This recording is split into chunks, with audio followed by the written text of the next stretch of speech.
অন্তর্বর্তীকালীন সরকার বিএনপির অভিযোগকে ব্যক্তিগতভাবে নেয় বলে মন্তব্য করেছেন দলটির সিনিয়র যুগ্ম মহাসচিব রুহুল কবির রিজভী।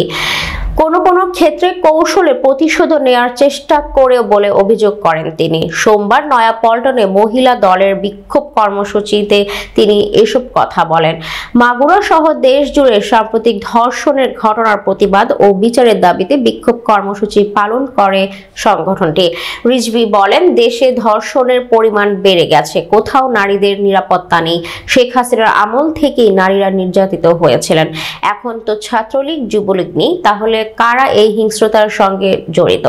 আমরা অন্তর্বর্তীকালীন সরকারের কাছে তা জানতে চাই। তিনি বলেন, আমরা সরকারের কাছে বলতে চাই, দ্রুততম সময়ে আসিয়ার ধর্ষণকারীদের বিচার করতে হবে, যেন অন্য অপরাধীদের হৃদকম্পন হয়। বিএনপির ভারপ্রাপ্ত চেয়ারম্যান তারেক রহমান সব সময় আসিয়ার বিষয়ে খোঁজ খবর রাখছেন। মহিলা দলের সভানেত্রী আফরোজা আব্বাস বলেন, শেখ হাসিনার সময় ধর্ষণকারীদের পুরস্কৃত করা হতো, আর বিএনপির সময় ধর্ষণের ঘটনায় উপযুক্ত বিচার হয়েছে। সাম্প্রতিক সময়ে বিচারহীনতায় সংস্কৃতির কারণে নারী ও শিশু ধর্ষণের হার দিন দিন বাড়ছে। তিনি মাগুরার 8 বছরের শিশু ধর্ষণকারীদের জনসমুখে বিচারের দাবি জানান। মিছিলে ধর্ষক ও নিপীড়নকারীদের বিরুদ্ধে বিভিন্ন স্লোগান সম্বলিত ব্যানার, ফেস্টুন নিয়ে বিপুল সংখ্যক নেতা কর্মী অংশগ্রহণ করে। সেইখানে গিয়ে তাদেরকে তদারকি করা আপনার কাজ না, বিসিবিতে গিয়ে তদারকি করা আপনাদের কাজ না, বিভিন্ন মন্ত্রণালয়ে গিয়ে সেইখানে তদারকি করা। তাহলে একটা কথা আছে না, বন্ধুরা বড় সুন্দর, শিশুরা মাতৃ করে ছাত্রদের কাজ ক্যাম্পাসে, ছাত্রদের কাজ ক্লাসরুমে, ছাত্রদের কাজ লাইব্রেরিতে।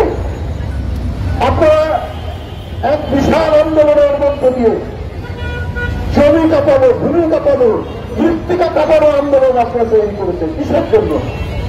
এই দেশে মেধাবীদের মূল্যায়ন করা, এই দেশে যাতে উন্নত মানের শিক্ষা ব্যবস্থা তৈরি করা যায়, তার জন্য আপনাদের আরো আন্দোলন করে তুলতে হবে। এবং সমাজে যারা কাজ করবো না, সমাজে যারা দুর্নীতি করবো, সমাজে যারা নিষ্ক্রিয় হয়ে পড়ছে প্রশাসনের লোকরা, তাদের বিরুদ্ধে আপনারা কথা বলে প্রতিবাদ করুন। এইটাই যুগ যুগ ধরে বিশ্ববিদ্যালয় শিক্ষা প্রতিষ্ঠানে হয়ে এসেছে। তাহলে আপনি দেখবেন যে সমাজ থেকে ক্রিমিনাল, অপরাধী, ধর্ষক এবং চোর, ডাকাত, দস্যুতা অনেক কমে যাবে। যাই হোক, আমি আর বক্তব্য নির্ধারিত করতে চাই না। আমরা আবারও সরকারের প্রতি বলতে চাই, যেটি আমাদের জাতির বাদী মহিলা দলের সভানেত্রী আফরোজা আব্বাস বলেছেন, দ্রুততম সময়ের মধ্যে আসিয়ার উপর জুলুমকারীদের দৃষ্টান্তমূলক শাস্তি হয়। সে দৃষ্টান্ত দেখে অন্যান্য অপরাধীরা, অন্যান্য ধর্ষকরা, অন্যান্য দস্যুরা তাদের হৃদয়ে কম্পন তৈরি হয়। এইটাই হচ্ছে আইনের শাসন। এইটার জন্য 15 বছর আমরা লড়াই করেছি। এর জন্য এত আত্মত্যাগ, এই জন্য অনেক দস্যু প্রধানমন্ত্রী কি বলে শেখ হাসিনা, তাকে বাংলাদেশ থেকে বিতাড়িত করা হয়েছে। বন্ধুরা আমার, সুতরাং সবাইকে আবার ঐক্যবদ্ধভাবে